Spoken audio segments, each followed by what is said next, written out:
everyone. Since many of you know, I recently stopped calling myself an anti-natalist, and I'll leave the video where I talk about why I changed my label.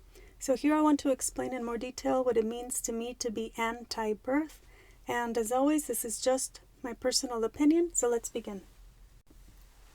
I know there can be many reasons why someone would be anti-birth, and based more or less on the list I am going to give, what matters is not so much why you are against procreation, but the fact that your intent or purpose for yourself and for everyone else is to, first of all, prevent humans from being conceived and, through abortion, prevent the birth of those that have, and to do so without imposing your beliefs on others or violating their rights. So you don't have to agree with me on every point I make, as long as we agree on the goal. The reasons can vary, the goal cannot. So here is my stance. I am against the birth of new human beings because I give mostly negative value to human existence. I don't see how flawed animals making more copies of themselves is in any way miraculous, admirable, desirable, or necessary. I know that we can do good or be good sometimes, but overall, humans are very selfish, ignorant, greedy, irrational, merciless, callous, critical, cynical, gullible, vengeful, arrogant, stubborn, jealous, envious, resentful, controlling, conniving, corrupt, unjust, immoral, destructive, unruly, dishonest, deceitful, depraved, and manipulative beings capable of committing the most cruel and abominable crimes. I believe that human life is mostly consumption, contamination, and chaos, and the fact that a human can sing, dance, or play the piano, this does not justify his existence, nor the great harm and destruction that he causes.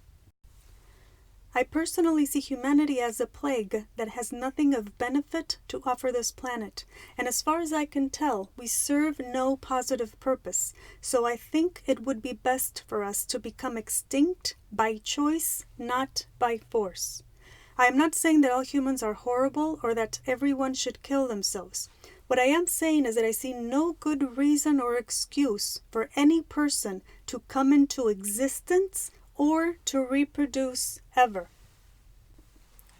I am also anti-birth because even if I had the desire to have children, I know that I don't have the right to bring someone into this world since I am unable to ask for their consent to be born. So I am not going to gamble and roll the dice of fate on someone else's behalf when I don't know if the outcome will be in their favor or against it. When it comes to procreation, I am first and foremost in favor of all safe, legal, and voluntary forms of prevention, sterilization, and contraception. But if conception occurs for whatever reason, I am in favor of safe and legal abortions without restrictions or time limit, from conception to full term. I believe that abortion at any point of the pregnancy is a right and not a crime, and I don't consider conception or abortion to be immoral or wrong, but I do birth. And even though I am not advocating for forced contraception and abortions, I do believe that perhaps under certain circumstances this could be necessary or justified, but this is not my main objective. I am against procreation because I believe that being born is a harm for many reasons. One of them is that the scale of life seems to weigh more on the side of pain than the side of pleasure, and there's no way for me to know if my children will think this experience is worth it or not, or if they are going to love their life or hate it. And since I am also unable to guarantee their safety, health, happiness, and overall well-being, I am not going to take such a huge risk and ruin someone else's life because I have neither the right, the desire, nor the obligation to do so. I believe that life has more negative than positive, and I see no need to experience either one. And the fact that injustice, corruption, illness, war, rape, and malevolence exist is enough for me to not want to have a child, knowing that he might be exposed to much of this without me having the power to shelter him from most of the harm. I am also very aware that my kid could be a thief, child molester, religious fanatic, psychopath, animal eater and abuser, criminal, etc., and I cannot guarantee that he will not be a burden or a menace to society. And I would be partially responsible for his actions because I am the one who created him. I am anti-birth because in general I don't give positive value to life. I give more value to non-existence because in the state of non-existence there is no suffering or pain. I know that many people think that giving life to someone is a gift, even if it's full of suffering. But for me, not bringing them into existence and not exposing them to any harm is what I would consider to actually be the greatest gift. Unfortunately, most humans keep reproducing because they think we are special, but that doesn't mean that we actually are. I don't think that having human DNA, that being sentient or aware, that breathing or a heart pumping blood has intrinsic value or positive worth, especially since this is what allows us to experience and cause every possible form of tragedy, torture, and torment. I'm not saying that life is bad 100% of the time for 100% of the people. What I am saying is that life is very bad for too many people in too many ways. And if I know this, I would need to be extremely selfish to have a kid knowing that he will suffer unnecessarily, all because creating him would somehow give me satisfaction, comfort, and joy. And speaking of unnecessary suffering, some might say that abortion causes pain to the fetus, but the vast majority of them are done before the fetus is sentient, so this doesn't even apply. But even if the fetus is at a point where it experiences physical pain when it is aborted, I don't consider this unnecessary suffering, and these are just 3 reasons. Number 1. Because if I really care about not causing or about preventing the most suffering, it is stupidly obvious that the woman would go through greater pain than the fetus may. So I value the physical, mental, and emotional suffering of the woman during pregnancy, childbirth, and possibly for the rest of her life over any suffering of a fetus. 2. If a woman decides to get an abortion, the pain of the fetus is unfortunate but irrelevant in this case, since its level of pain or sentience does not cancel the woman's right to bodily autonomy at any point. So any suffering caused by the abortion is justified. And 3. If a fetus does feel physical pain for a few minutes when being aborted, this will be less than all the suffering that very likely awaits him if he is born, including a long and painful death. So in this case, through abortion, the greater harm is being prevented. And when it comes to abortion, I support it for many reasons, but these are just 3. Number 1, because nobody has an absolute right to life, not even a fetus. And no one has a right to life at the expense of someone else's body.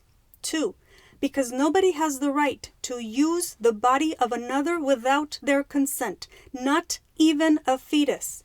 And 3, because the fetus has the potential of causing great harm to the woman, even death. So a woman has every right to remove fetuses from her body at any point and for whatever reason. No explanations required. Her body, her choice alone. I personally consider abortion not only a right, but a necessity, because I see conception and birth as the beginning and the cause of all harm. So for me, prevention and abortion stop this ridiculous and nonsensical, vicious cycle of unending misery and pain. I also consider life to be a form of slavery, so I would need to be out of my mind to want to breed more slaves into existence. However, I do know that many people love life and enjoy this experience, so in no way am I against this or think that they shouldn't. What I am against is that many people still think they have the right to impose life, suffering, and death on those that cannot give their consent. So I see this imposition as a violation, because one person is choosing for another without knowing and apparently not caring what the outcome is going to be. I say this because I believe that perhaps millions of us think that if we would have not been conceived, or if we would have been aborted, we know that this would have definitely been the better choice. When it comes to being anti-birth, just like with many things, there are exceptions to the rule, but that is what they are, exceptions. For example, if the life, safety, well-being, or freedom of the woman is in danger, or when situations are out of our control. But under normal circumstances, when you have the option to prevent conception, or when you can get a safe and legal abortion, then there are no exceptions. So, if for whatever reason, and in any way, shape, or form, you are in favor of the conception or birth of new human beings, or if you are against any type of prevention or contraception, or if you are against abortion at any point of the pregnancy from conception to 9 months, then you are not anti-birth. I hope this is clear. I do want to say that if you already have children, you can still use this label if you now support this position for yourself and others. And you can adopt children that are already born or on their way.